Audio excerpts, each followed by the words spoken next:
Kami dari Tapak Tuan Deping Club hari ini penanaman terumbu karang di Masjid Apung, penanaman perdana.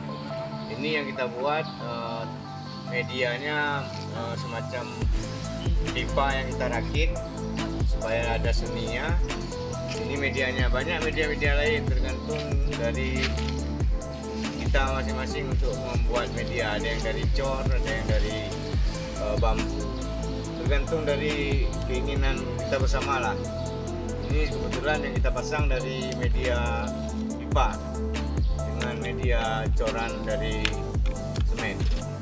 Oke, itu aja penjelasannya. Sebelumnya media ini pernah kita tanam di Pulau 2.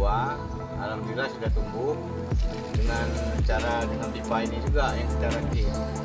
Jadi insya Allah sudah tumbuh sekarang, sudah sekitar 50-an lebih lah, 50 cm lebih gitu. Ini yang kalau yang dari cornya pun juga sama juga sudah hidup karangnya.